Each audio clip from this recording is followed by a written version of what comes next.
하나님 말씀 봅니다. 호세아 4장 1절과 2절 말씀. 구약성경 1259페이지입니다. 호세아 4장 1절과 2절 말씀. 찾으실 줄 알고 제가 봉독해 드립니다. 이스라엘 자손들아, 여호와의 말씀을 들으라.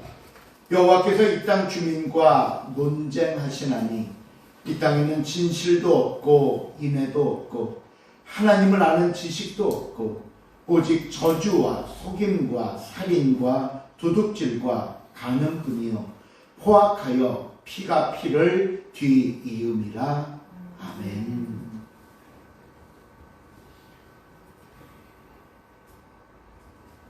오늘은 호세아 4장을 살펴볼 텐데요. 이제 오늘 이후부터 나오는 내용은 우리가 그동안 앞에서 살펴보았던 내용과는 다른 모습을 보여주고 있습니다. 그동안 우리가 1장에서 3장까지 내용을 통해 호세아와 고멜의 결혼 그리고 그들의 가정을 통해 크게 세 가지 교훈을 얻을 수 있었습니다. 하나는 죄에 대한 지적이었습니다. 다음은 죄에서 벗어나 하나님께로 다시 돌아오라는 회개의 촉구가 있었습니다. 그리고 마지막 세 번째 교훈은 하나님께서 이루실 회복과 소망을 가르쳐주는 내용이었습니다. 그러나 앞으로 우리가 살펴볼 4장부터 10장까지 내용은 그 내용과 전개 방식이 달라지는 것을 볼 수 있는데, 먼저 그동안 보았던 호세아의 가정이 이제 나오지 않습니다. 그리고 회복과 소망의 메시지가 아니라 죄의 지적과 그리고 죄가 가져오는 하나님의 심판을 만나게 될 것입니다. 왜 이렇게 내용이 바뀌게 되었는가 하면요, 간단합니다. 죄의 존재가 얼마나 강력한 것인가를 보여주려고 하는 것이고요. 두 번째는 죄의 결과가 또한 얼마나 비참하냐 하는 것과 또 죄의 결과로 주어지는 하나님의 심판이 주는 두려움을 가르쳐 주려는 내용이기 때문입니다. 오늘 본문 4장 1절 그 시작을 하나님 법정의 논고로부터 출발합니다. 오늘 본문 1절에서 말씀하는 이 땅 주민과 논쟁하신다라고 할 때 이 논쟁이라는 단어의 의미가 바로 논고한다라는 의미입니다. 우리가 논고 그러면 좀 생소한 표현일 겁니다. 이 논고라는 표현은 법정에서 사용하는 표현인데요, 최후 변론의 하나를 의미합니다.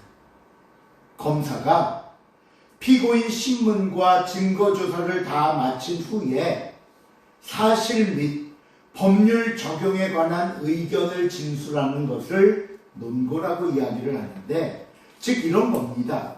검사가 어떤 증거를 통해 이 사람이 기소되었고 또 이는 법 어느 부분에 적용되는 죄이며 마지막 그러므로 최종 형량은 어느 정도 되는지 이야기하는 게 논고의 이야기가 됩니다. 오늘 하나님께서는 이스라엘의 자손들아, 여호와의 말씀을 들으라 하시면서 내가 이제 지금부터 너희 죄를 지적할 것인데, 첫째, 무엇을 잘못했는지, 둘째, 그 잘못으로 인한 최종 심판은 무엇인지 잘 듣고 기억하라 말씀하시는 내용이 시작되는 겁니다. 하나님께서 죄를 지적하시는 내용은요, 1절 하반절부터 2절까지 이어지는데, 거기 이 땅에는 부터 한번 읽어볼까요? 이 땅에는 시작. 이 땅에는 진실도 없고 인애도 없고 하나님을 아는 지식도 없고 오직 저주와 속임과 살인과 도둑질과 간음뿐이요 포악하여 피와 피를 드리니 여기서 말씀하는 죄는 크게 두 종류입니다. 첫 번째 죄는 해야 할 것을 하지 않았거나 가지고 있어야 할 것을 가지지 못한 것을 가리켜 죄라고 했습니다.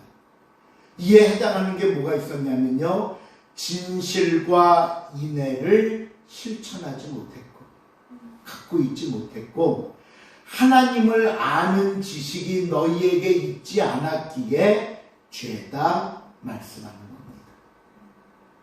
그 다음 두 번째 죄는 이 첫 번째와 반대로 하지 말아야 할 것을 하거나 가지고 있어서는 안 되는 것을 가지고 있던 것을 가리켰습니다. 역시 본문에 보면 이것에 해당하는 게 뭐가 나왔냐면요, 저주와 속임과 살인과 도둑질과 간음과 포악이다 라고 말씀하면서 이 모든 것들이 두 번째 해당하는 죄라고 말씀했습니다. 그런데 우리는 이 두 종류 가운데 첫 번째 앞에 나왔던 죄를 가리켜서 본질적인 죄라고 설명합니다. 본질적인 죄.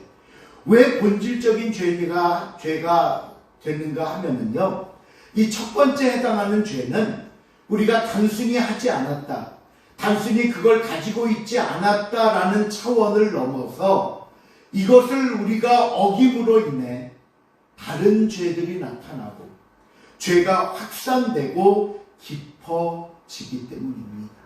그래서 이 첫 번째 해당하는 이 죄는 죄의 출발점이라고 말할 수 있는 겁니다. 자, 그렇다면 그 첫 번째 본질적인 죄에 해당하는 것들은 구체적으로 무엇이 있었는가? 아까 세 가지가 있었잖아요. 첫 번째, 진실이 없다 말씀했습니다.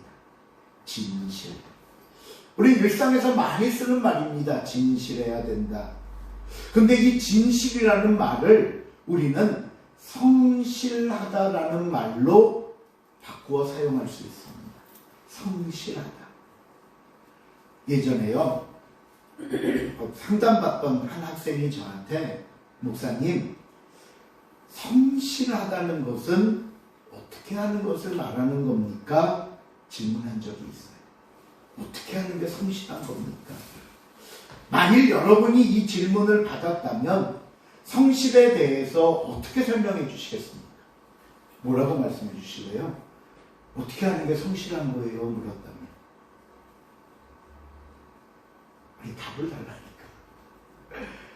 저는 뭐라고 대답을 했냐면요, 성실이란 약속을 지키는 거야. 약속을. 자기 자신과의 약속을 지키고 다른 사람과의 약속을 지키는 게 성실한 거야. 그리고 그 약속 안에는 여러 가지가 있을 수 있겠죠. 시간의 약속이 있을 수 있겠고, 행동의 약속이 있을 수 있겠고, 마음가짐의 약속 등 작은 것 하나라도 내가 한 약속이라면 반드시 그 약속을 지키는 사람이 성실한 사람이 되는 것이고, 약속을 지키지 않는다면 사람들은 너를 성실하지 못하다고 평가할 것이다. 그리고 그것은 더 나아가 성실하지 못하다는 것은 또한 진실하지 못한 사람이 되는 것이다. 우리가 앞에서 보았던 호세아 2장 20절에 보면요, 하나님이 이렇게 말씀합니다. 진실함으로, 시작. 진실함으로 내게 작가들이 내가 여호와를 알리라. 이스라엘 백성들은 하나님과의 약속을 버렸습니다. 한마디로 하나님께 진실하지 못했습니다. 그런데도 오늘 하나님께서는 내가 이들에게 장가들겠다고 말씀합니다. 왜요? 그 이유에 대해서 이렇게 말씀하시잖아요. 진실함으로 내가 너에게 장가들겠다. 내가 너와 약속한 것을 지키기 위해 장가들겠다는 것입니다. 우리는 진실을 버렸고 우리는 성실을 버렸는데 하나님은 여전히 성실하시고 여전히 진실하십니다. 이것이 하나님 계십니다. 그렇다면 여러분, 이 진실하신 하나님께서, 신실하신 하나님께서 저와 여러분에게 원하시는 게 뭘까요? 삶에서 항상 성실하라고 말씀합니다. 두 번째, 사람들과의 관계에서 항상 진실하라는 말씀입니다. 세 번째, 하나님과의 약속을 항상 지키라는 말씀입니다. 바로 진실하신 하나님은 언제나 저와 여러분이 이런 진실한 삶을 살기를 원하시는 것입니다. 두 번째, 이스라엘이 갖지 못했던 본질적인 죄는 인애라고 이야기를 합니다. 이 말은 사랑과 자비를 나타내는 말입니다.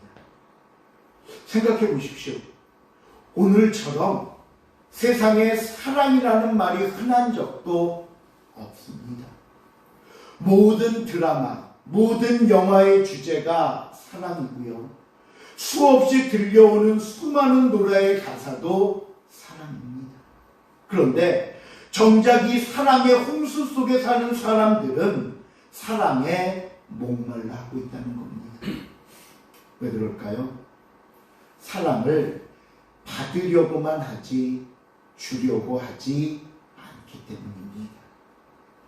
진정한 사랑을 위해서는 내가 감당해야 하는 희생이 있는데 그 희생과 헌신까지는 원하지 않기 때문입니다. 그저 편하고 쉽고 내가 할 수 있는 테두리 안에서만 하는 이기적인 사랑만 하려고 하기 때문입니다. 하지만 오늘 하나님께서 호세아를 통해 진정한 사랑이 무엇인지 우리에게 보여주고 계시지 않습니까?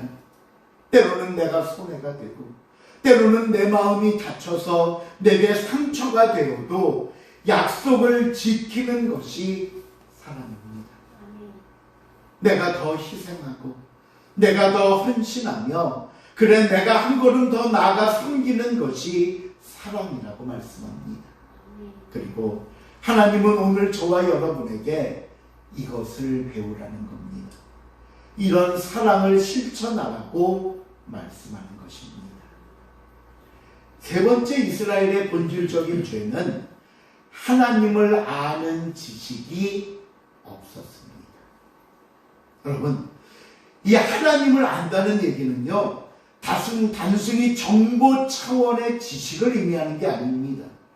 생각해 보십시오. 이스라엘이 하나님을 몰랐겠습니까?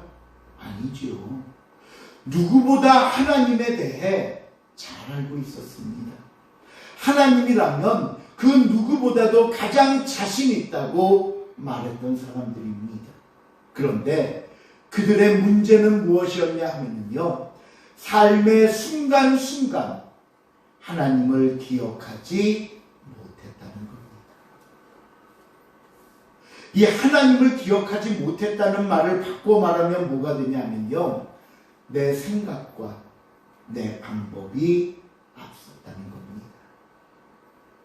내가 원하는 것을 먼저 하고 하나님이 좋아하는 것이 아니라 내가 좋아하는 것을 먼저 하며 즐겼다는 겁니다. 아니, 일상에서 하나님을 기억하지 못하는 순간이 단지 정말 짧은 한순간이었어도 그 순간에는 내가 주인이 되고 나의 본성이 나를 지배하는 삶을 살았다고 말씀합니다. 저는요, 이 말씀을 놓고 저와 여러분에게 두 가지 질문을 드려보려고 합니다. 첫 번째 질문. 저와 여러분은 삶에서 얼마나 하나님을 기억하고 사십니까? 두 번째, 그러면 그 하루 중에 온전하게 하나님을 만나는 시간은 얼마나 되십니까? 제가 학생들 코칭하다 보면요, 순공부 시간이라는 걸 묻습니다. 과연 알지? 순공. 이는 책상에 앉아있는 시간이 아니라 정말 순수하게 집중하는 시간을 말합니다. 예를 들어 학생이 아침 8시에 도서실에 갔다. 그리고 책상에 앉습니다. 그럼 이제 8시에 도서실 도착한 거잖아요. 하지만 오늘 뭘 해야 될지 플래너를 꺼내서 계획을 세우고 필통 열고 책상 정리하고 그 다음에 이것저것 준비한다면 이 시간은 순공부 시간에 포함되지 않습니다. 당연히 중간에 화장실을 갔다 오거나 밥을 먹는 시간도 제외하고요. 학교에서 수업을 듣는 시간도 순공부 시간에서 제외됩니다. 정말 온전하게 내가 공부를 시작한 그 시간부터 순공부 시간에 들어갑니다. 그래서 이 시간을 철저하게 관리하는 학생들은요, 스톱워치 갖고 다니면서 내가 얼마나 산만했는지, 한다거나 한참 앉아 있었는데 실제 공부하는 시간은 이 정도밖에 안 되면 내가 얼마나 시간을 비효율적으로 쓰고 있는지, 아니면 정말로 산만하게 있지는 않은지 그것들을 체크하면서 파악하고 코칭을 받습니다. 마찬가지로 저와 여러분이 하나님 앞에서 순전히 기도하는 시간, 순전히 말씀 보고 정말로 묵상하는 그 순시간은 얼마가 되는지 한번 살펴봤으면 좋겠습니다.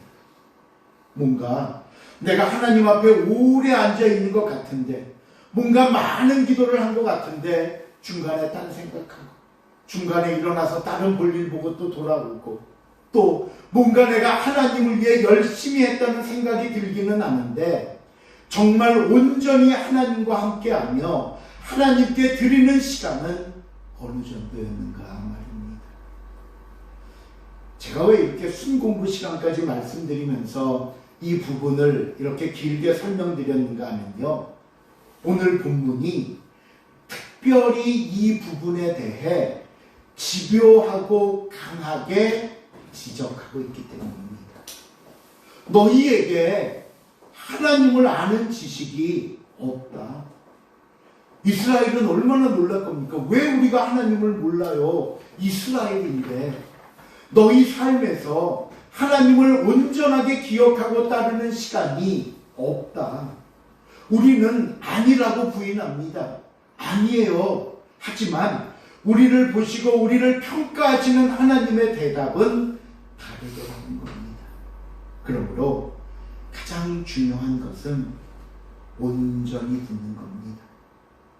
온전히 순종하는 시간과 행동이라는 사실을 여러분 잊지 마시길 바랍니다.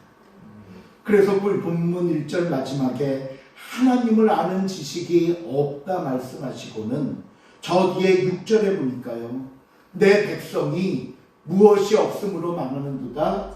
지식이 없어 망하는도다. 하나님을 아는 지식이 없어 망하는도다. 뒤에 6장 6절로 넘어가면 이렇게 말합니다. 심지어 나는 인애를 원하고 제사를 원하지 아니하며 번제보다 하나님을 아는 것을 원하노라. 여러분, 다른 어떤 잘못보다 이 부분이 더 부끄럽지 않겠습니까? 다른 어떤 죄보다 이 죄가 더 큰 죄로 다가오지 않겠습니까? 그러기에 저와 여러분에게는 하나님을 아는 지식이 세상의 어떤 지식보다 풍부해야 합니다. 하나님을 온전히 기억하고 하나님 앞에 온전히 따르고 있음을 자랑하는 것이 세상의 어떤 자랑보다 풍성해야 하는 것입니다. 오늘 이스라엘 백성들은 바로 이 근본적인 문제, 진실과 인애와 하나님을 아는 지식에 실패했습니다. 그러다 보니까 뭐라고 그랬죠? 첫 번째 죄, 본질적인 죄에서 무너지니까 그 다음 다른 죄와 문제들이 이어지더라는 거예요. 그것이 바로 본문 2절 이후에 나오는 죄들을 의미합니다. 2절 보시면 모두 4가지 종류의 죄가 나오는 것을 봅니다. 첫 번째, 사회적인 범죄로 죄가 넓혀졌습니다. 2절을 다시 한번 읽어볼까요? 시작. 오직 저주와 속임과 살인과 도둑질과 간음뿐이요 포악하여 피가 피를 뒤이르느라. 이게 당시 사회 모습이래요. 나오는 단어들만 봐도 끔찍하고 무섭지 않습니까? 여러분, 왜 이렇게 사회가 악하게 되었다고요? 하나님과의 관계가 무너져 버렸기 때문입니다. 우리 안에 하나님을 아는 지식이 없기 때문입니다. 사랑과 진실이 없기에 악한 본성에 이끌려 죄들을 저지르게 되기 때문입니다. 에이, 목사님, 아무렴 나 한 사람의 신앙생활이 내가 좀 신앙생활 못한다고 그게 사회에 이렇게 영향을 끼치겠습니까? 쉽게 생각하지 마십시오. 우리가 창세기를 통해서 봤지 않습니까? 경건한 셋의 후손들이 하나님을 떠나 가인의 자녀들과 결혼함으로 하나님의 말씀, 하나님의 가치관이 무너져 버렸습니다. 그리고 이로 인한 결과가 뭐라고요? 죄가 세상에 가득하고 사람들의 생각이 항상 악했다고 말씀합니다.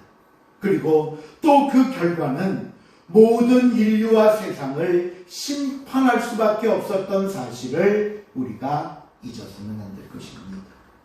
그래서 사회 악의 책임이 성도에게도 있습니다. 사회를 위해 기도하지 못한 죄가 있습니다. 이 사회 안에서 올바른 삶으로 세상을 인도하지 못한 죄가 있습니다.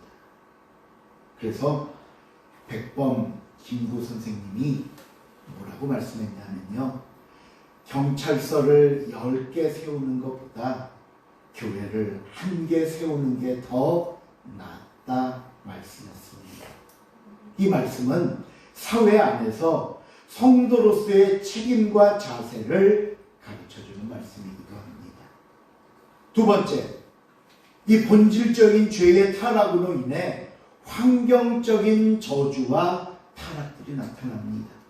본문 3절입니다. 시작.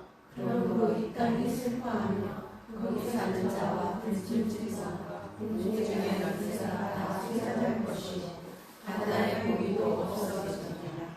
사람의 범죄는 사람에게만 영향을 끼친 것이 아닙니다. 우리가 창세기에 보았듯이 하나님께서 아담과 하와의 타락으로 인해 심판하셨을 때도 심판의 결과가 자연에까지 영향을 미치게 됐습니다. 창세기 3장 17절 18절에 보면요, 이렇게 말씀합니다. 땅은 너로 인하여 저주를 받고 너는 종신토록 수고하여야 그 소산을 먹으리라. 그러나 땅이 저주를 받음으로 가시덤불과 엉겅퀴를 낼 것이다 말씀합니다. 하나님께서 천지를 창조하시고 인간에게 땅을 정복하고 다스리라 말씀했습니다. 이 정복하라는 말씀은요, 만물의 영장으로서 하나님의 권한을 위임받은 관리자가 되라는 겁니다.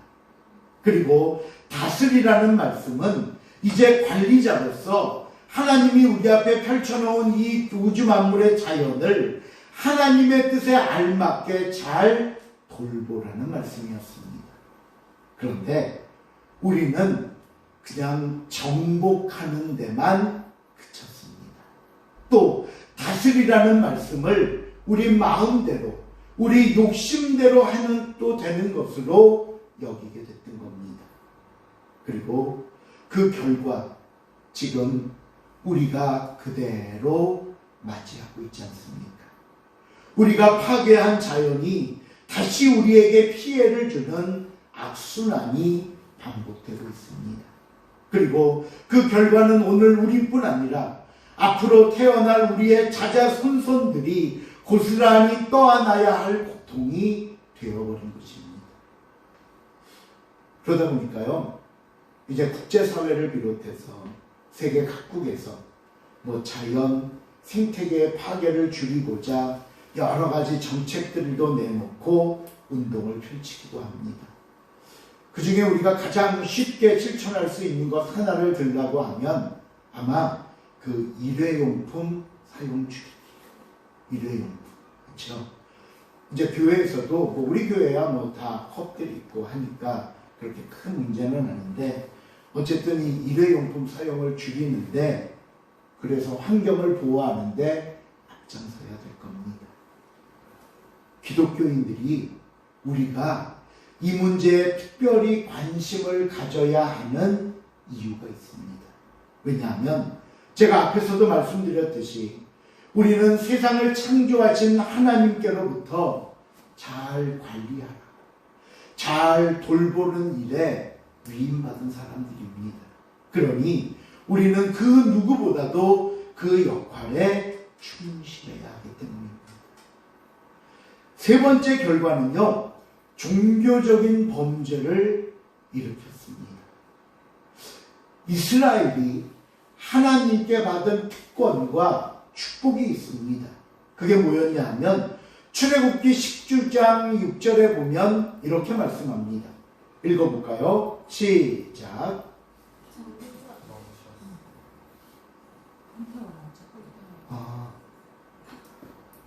멈췄네. 됐다. 예, 째려보니까 되네. 예, 너희가 시작. 너희가 내게 대하여 제사장 나라가 되며 거룩한 백성이 되리라. 너는 이 말을 이스라엘 자손에게 전할지니라. 여기서 가장 큰 축복은 제사장 나라가 되며 거룩한 백성이 되리라는 말씀입니다. 그런데 오늘 하나님은 그 똑같은 이스라엘에게 이렇게 말씀합니다. 6절입니다. 내 백성이 시작. 내 백성이 지식이 없으므로 망하리로다. 내가 지식을 보였으니 나도 너를 보여 내 제사장이 되지 못하게 할 것이요. 내가 네 하나님의 율법을 잊었으니 나도 네 하나님을 잊어버리라. 너희가 내 말 듣지 않았다. 나를 아는 지식을 버렸다. 그러니 이제는 더 이상 내 제사장이 아니다. 그리고 나서 본문 4절부터 9절까지 보면요, 이스라엘 백성들의 종교적 죄악들이 쭉 열거됩니다. 6절에 하나님을 아는 지식인 그 말씀을 버렸고 율법을 버렸다 말씀했고요.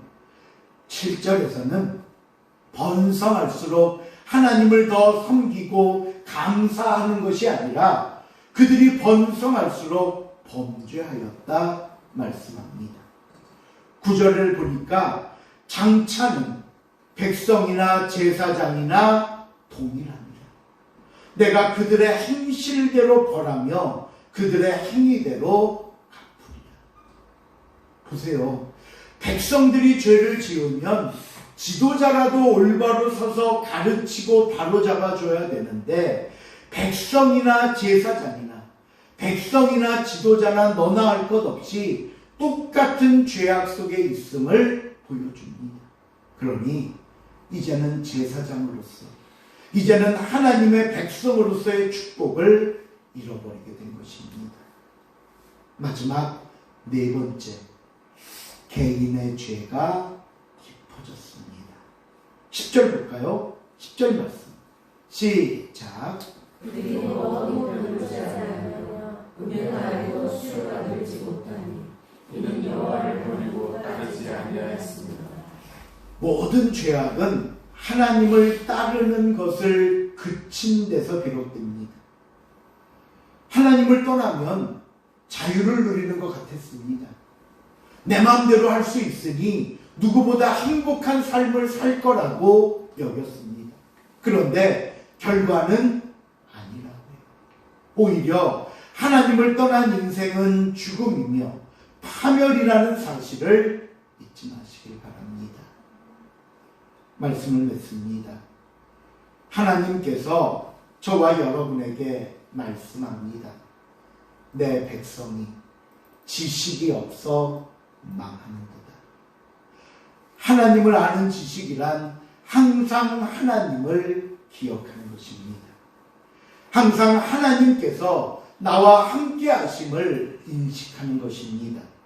항상 내 모든 삶에 하나님이 주인 되심을 인정하는 것입니다. 여러분, 오늘도 저와 여러분의 삶 속에서 하나님을 아는 지식을 통해 내 믿음이 쌓이고 말씀의 본질을 따르기를 주님의 이름으로 축원을 드립니다. 기도하시겠습니다. 하나님 감사합니다. 그렇게 하나님을 믿고 예배하고 하나님의 뜻 가운데 살기를 소원한다며 수없이 외치고 부르짖고 간구했지만 여전히 돌아선 우리의 삶은 하나님보다 나를 더 바라봤고 나를 더 우선시했고 나를 더 우상시했던 삶임을 고백합니다. 하나님 용서하여 주시고 내 삶 속에 약속을 지키는 진실함과 성실함이 있게 하시며 때로는 희생하며 한 걸음 더 나아가 섬기는 사랑이 있게 하시고 하나님을 아는 지식으로 채워갈 수 있도록 그리고 그 지식이 삶으로 순종으로 나타날 수 있도록 허락하여 주시옵소서. 감사드리오며 예수님의 이름으로 기도하옵니다.